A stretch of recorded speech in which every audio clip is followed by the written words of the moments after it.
आज मैं जब निकला हूँ और तो देख रहा हूँ तो भाई सिर्फ वहाँ ही नहीं, हर गली में, हर मोहल्ले में ज़रूरत है लोगों को राशन की। और मैं कोशिश कर रहा हूँ जहाँ मैक्सिमम तक पहुँच सकूँ और राशन दे सकूँ। मैं उनसे रिक्वेस्ट करूँगा आगे बढ़ें, लोगों से मिलें, समस्याएं देखें। जब जब जो आप देखिएगा इन सारी चीज़ों को तो आपको समझ में आएगी कि जीवन का क्या मीनिंग है। जिस दिन आप ये कहना शुरू कर देंगे कि मैं हिंदुस्तानी हूँ, एक इंडियन हूँ, भारतीय हूँ, उस दिन आप समझ लेंगे कि ये देश को कोई रोक नहीं सकता विकास से। नमस्कार, मैं रितेश महतो। इस वक्त आप देख रहे हैं न्यूज़ भारतवर्ष। हमारे पूरे देश में कई ऐसी घटनाएं घटी हैं जहां हिंदू और मुस्लिम को लेकर के कई ऐसे सामने तस्वीरें जो आई हैं, उसमें लोग जो है काफ़ी भ्रमित भी हुए हैं। लेकिन देश में एक ऐसा व्यक्ति भी है जिसकी एक अद्भुत पर्सनालिटी है और उनके जो कारनामे हैं वो आपको हैरत अंदेश में डाल देंगे। चूँकि हम बात करने जा रहे हैं मोहम्मद खालिद अज़ीम की। हमारे चैनल के द्वारा उनकी तस्वीरें जो है पिछली बार भी दिखला चुकी है, लेकिन हमारा जो चैनल है इनके नेक कार्यों को लेकर के लगातार सलामी ठोकता आ रहा है। और हम जनता से भी ये गुजारिश करेंगे कि ऐसे बंदों को सराहते रहिए, चूँकि ऐसे ही लोग जो है हमारे देश को आगे बढ़ाएंगे, कि युवा पीढ़ी को ये आगे लेके जाएंगे। और आप देख सकते हैं इतनी अच्छी स्वभाव है इनका, कहता है अच्छा पर्सनालिटी है। और एक युवा होते हुए भी आप जो देश को देखते हैं कि कई ऐसे नेता जो हैं वो ये भी कहते हैं कि हमारे देश में युवाओं की जरूरत है। और ऐसे युवा जो हैं मोहम्मद खालिद अज़ीम के द्वारा ऐसे कई युवा को भी एक मैसेज जा रहा है समाज में कि हमारे देश के युवा जो है बढ़ चढ़ के आगे हिस्सा ले और गरीबों को मदद करे। सबसे पहले सर हमारे चैनल में आपका स्वागत है। आज का जो हमारा सवाल है कि आपकी जो पूरी टीम है बिहार के करीबन जगह पे सर इस मोर्चे को उठाई हुई है जहाँ गरीबों को वो सहायता प्रदान करी है और राशन से लेकर के पैसों से लेकर के अन्य मददें भी पहुंचा रही हैं। आप खुद जो है पटना जिले का मोर्चा संभाले हुए हैं सर। तो सबसे पहले ये सर बात करते हैं कि शुरुआती जो आपने शुरुआत किया था इस पहल को, उसमें सर क्या क्या परेशानियां आई थी और क्या कुछ सोच के आपने टीम के साथ इस निर्णय को लिया था कि पूरे लॉकडाउन में जो है गरीबों की हम मदद करेंगे और हर मुश्किलों को उनकी सहायता पहुँचाने की कोशिश करेंगे? पहले दिन जब लॉकडाउन हुई तो उसके बाद मुझे सबसे पहले ये दिखा कि मेरे पड़ोस में, मोहल्ले में मैंने देखा कि जो गरीब फैमिली है, कौन कौन गरीब फैमिली है वैसे जो अगर डेली इनकम कमाने वाले, तो मैंने वहाँ देखी और वहाँ पहले राशन पहुँचाया। जैसे ही मैंने अपने मोहल्ले या गली में ही कवर अप किया तो मालूम हुआ उसके बगल वाले मोहल्ले में भी बहुत सारे ऐसे लोग हैं जिनको ज़रूरत है राशन की। इसी तरह से क्या हुआ कि जब लोगों को जानकारी मिली कि हम राशन बांट रहे हैं तो आसपास 5 किलोमीटर के रेडियस में लोग जो है जिनको मालूम होती थी कि यहाँ राशन बट रहा है वो लोग आते थे हमारे पास। और ये सिलसिला धीरे धीरे क्या हुआ, आप लोग के माध्यम से या थाना के माध्यम से पता चलने लगी कि जिस जिस थाना में रिक्वायरमेंट थी स्लम्स एरिया में, तो ये शुरुआत वहाँ से हुई। पहले अपने गली और मोहल्ले से शुरू किए। वहाँ हमारे परिवार में हमारे बहुत सारे ऐसे लोग जानने वाले हैं जो लोग गरीब थे, तो वहाँ मैंने भेजा। लेकिन आज मैं जब निकला हूँ और तो देख रहा हूँ तो भाई सिर्फ वहाँ ही नहीं, हर गली में, हर मोहल्ले में ज़रूरत है लोगों को राशन की। और मैं कोशिश कर रहा हूँ जहाँ मैक्सिमम तक पहुँच सकूँ और राशन दे सकूँ। देखा जा रहा है सर कि जितने बढ़ चढ़ के आपने जो काम किया और आपकी जो टीम ने काम किए, कई अच्छे नेता जो हैं काफ़ी तरह का हामियां भरते हैं जनता के बीच में, काफ़ी लुभावने वादे भी करते हैं। आपके तरफ से ऐसा कुछ मतलब नहीं आया सामने? आप एक सिर्फ सामाजिक सरोकार के रूप में आए हैं और जनता के बीच में। इससे पहले जो सर आप अपने कार्यों में थे या फिर जो भी आपकी परिवार की जो नीतियाँ थी उसको लेकर, लेकिन इस लॉकडाउन में एक अच्छा मौका मिला है गरीबों के बीच में आने के लिए और जनता आपको सर पहचानने लगी है, जानने लगी है, पसंद करने लगी है। आगे से जनता काफ़ी मददों के लिए आगे आपकी तरफ हाथ बढ़ाएगी। और सर किस किस तरह का योजना आपके और आपकी टीम के द्वारा सोचा गया है कि सालों भर जो है जनता के बीच में रहकर कैसे उन्हें सुविधा मुहैया कराया जा सकता है? देखिए मेरे भाई, अभी एक लॉकडाउन एक ऐसी चीज़ आई है हम लोग के पास जो हमने एक बार जब डिस्कस करते हैं अपने बूढ़े पूर्वज लोगों से कि भाई बूढ़े लोग जो अभी 80-100 साल में हैं उन लोगों ने भी ये समय नहीं देखा था, ऐसा समय नहीं देखा था कि हम लोग को घर के अंदर पैक हो जाना होगा, रोड पे जो है एकदम से निकलना नहीं है। मतलब ऐसी बीमारी आ जाएगी कि लोग से लोग, इंसान से इंसान भयभीत खाएंगे और डरेंगे और छूना नहीं चाहेंगे। तो ये सारे चीज़ें मैंने पहली बार देखा और मुझे एक्सपीरियंस ये हुई कि ऊपर वाले ये हमारा कहीं ना कहीं कुछ ऐसा चीज़ जो नेचर को हम लोग जो डिस्टर्ब करते हैं ना, उससे ही कहीं ना कहीं ये उत्पन्न हुई है और जिस चीज़ें आई है। अभी क्या है, इससे बहुत बड़ी सीख मिली कि हमें एक मौका मिला है मेरे भाई। हर ह्यूमन बीइंग को, हर इंसान को एक मौका होता है जो अपना, मतलब ऊपर वाले हम लोग जो स्टेज मिला है ना, जो जन्म दिए हैं, उस स्टेज में एक परफॉर्मेंस के लिए मिला है कि हम लोग कैसा परफॉर्म कर रहे हैं इस धरती के ऊपर। ये स्टेज है और अंततः हम लोगों को जो रिजल्ट लेकर जाना है, ऊपर जाना है मरने के बाद, कि हाँ हमने ऐसा काम किया जो संतुष्टि की काम हो। तो हर व्यक्ति को ये मौका मिला है इस बार कि हर व्यक्ति चाहे वो जिस चीज़ से हो, ज़रूरी नहीं पैसे से हो, किसी से अगर शरीर से होता है मदद उससे करें। किसी के देखिएगा आपकी उसको बेचारे को पैसे नहीं है लेकिन वो अगर ज़रूरत पड़ गई किसी को ब्लड की, तो रिक्शे वाले भी जाकर दे देते हैं कि हाँ भाई ज़रूरत ब्लड की है तो मैं दे सकता हूँ, उसमें पैसे नहीं लगते हैं।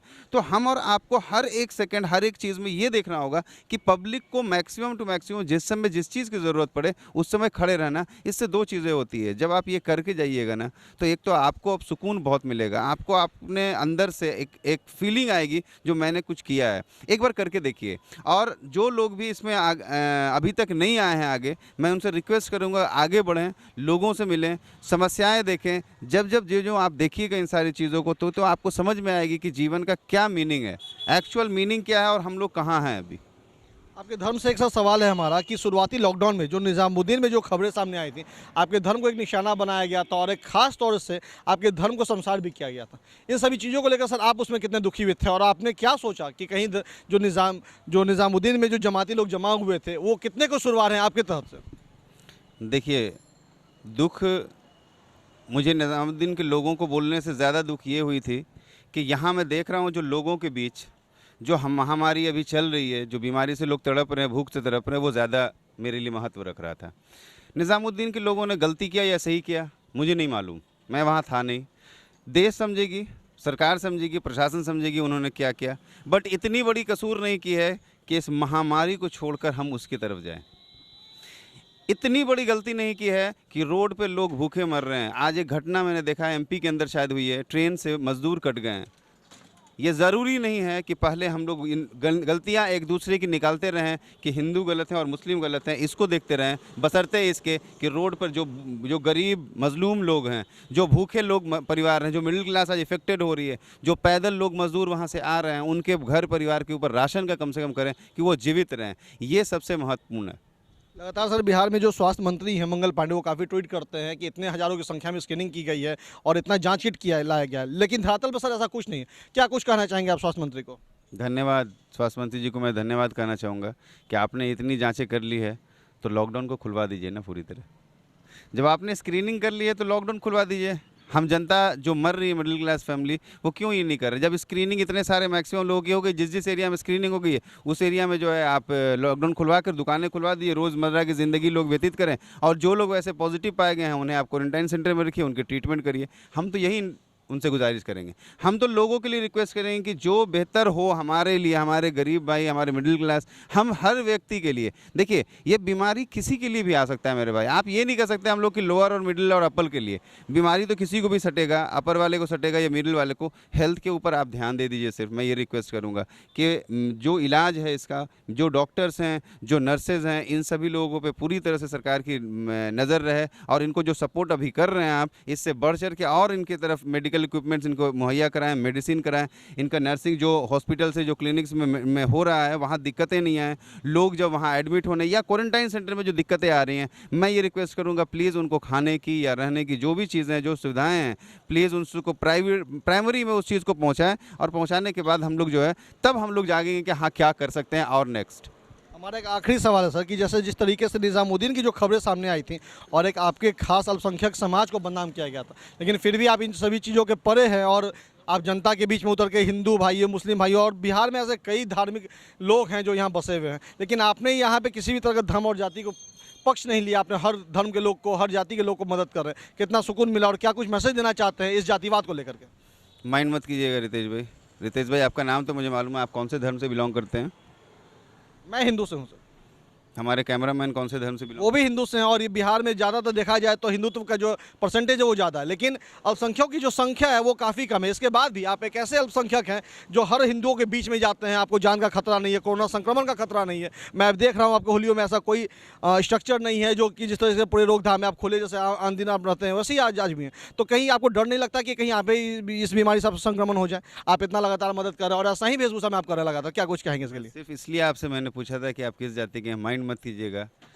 जिस दिन आप ये कहना शुरू कर देंगे कि मैं हिंदुस्तानी हूँ, एक इंडियन हूँ, भारतीय हूँ, उस दिन आप समझ लेंगे कि ये देश को कोई रोक नहीं सकता विकास से। और हम लोग आज जो कर रहे हैं ना, हम लोग हिंदू और मुस्लिम और जाति को जो देख रहे हैं, प्लीज़ सॉरी, मैं उस पर कोई टिप्पणी नहीं करूँगा। मैं आज एक इंडियन हूँ, भारतीय हूँ, एक इंसान हूँ और इंसान की मदद के निकला हूँ। मौत और ज़िंदगी, मैंने कहा, इन दोनों का बहुत कमज़ोर रिश्ता होता है मेरे भाई। ज़िंदगी को देखिएगा आप, जो रूह हमारे शरीर के अंदर में, एक पल में वो रूह निकल के चली जाती है और शरीर हमारा धरा का धरा रह जाता है, जिस शरीर पे हम नाज करते हैं। तो भाई हम इस धर्म जाति से अलग हैं, हमें इससे मतलब नहीं मैं किसको कर रहा हूँ, मैं एक इंसान हूँ और मैं एक इंसान की मदद करने निकला हूँ और मेरी 200% मेरे और मेरी पूरी फैमिली इसमें सपोर्टिव है और मैं जो कर रहा हूँ मैं संतुष्ट हूँ कि मैं कल कोरोना होने से मरूँ या ऐसे किसी और बीमारी से मरूँ। जब मेरी मौत होगी तो शायद मैं ऊपर जाकर ऊपर वाले के सामने खड़ा हो सकूँगा, 2 शब्द बात कर सकूँगा, हाँ मैंने जब ज़रूरत थी लोगों को तो मैंने मदद पहुँचाई। बस मैं ह्यूमन बींग हूँ, ह्यूमन बींग की तरह ही ट्रीट करता हूँ। धन्यवाद। आप सुन रहे थे अभी मोहम्मद खालिद अज़हरी का कुछ खूब इन्होंने कहा कि आप अगर इस धर्म से अगर परे हो जाएंगे तो सभी लोग एक सच्चे हिंदुस्तानी है, चाहे वो हिंदू समाज से हो चाहे मुस्लिम समाज से हो।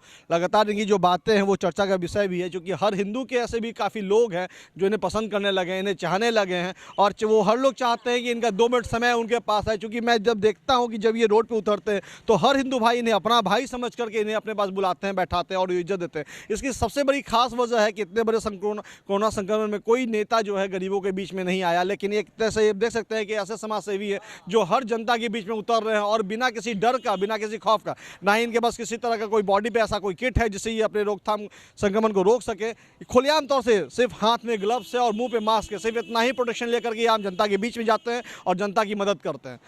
इनकी तस्वीरें जो है हम ये चाहेंगे कि हमारे अपने कैमरामैन से कि इनकी जो तस्वीरें हैं वो आम जनता तक पहुंचे और जनता जाने कि ऐसे भी युवा हमारे देश में हैं जो कि युवाओं के लिए आगे बढ़ रहे हैं, कि युवा पीढ़ी को आगे बढ़ाने के लिए जदोजहद कर रहे हैं और कभी भी ऐसे हिंदू मुस्लिम का जो नारा है वो बंद होने जा रहा है। क्योंकि आप देख सकते हैं कि ऐसे कई यूनिवर्सिटी हैं, वहाँ पर जो लोग हैं, जो लड़के हैं, जो छात्र एवं छात्रा हैं, वो धर्म को लेकर के, रिलीजन को लेकर के आगे नारे लगाते हैं, गुटबाजी करते हैं, लेकिन ऐसा नहीं होना चाहिए। हमारे माननीय प्रधानमंत्री भी इस चीज़ को फॉलो करते हैं और वो जनता को समझाते हैं। अगर जिस दिन ऐसा देश हमारा बन जाएगा जहां हिंदू और मुस्लिम और अन्य जाति के बीच में जो अंतर होता है उसे खत्म कर दिया जाएगा, हमारा देश सबसे आगे बढ़ेगा और तरक्की रास्ते में भी सबसे आगे आएगा।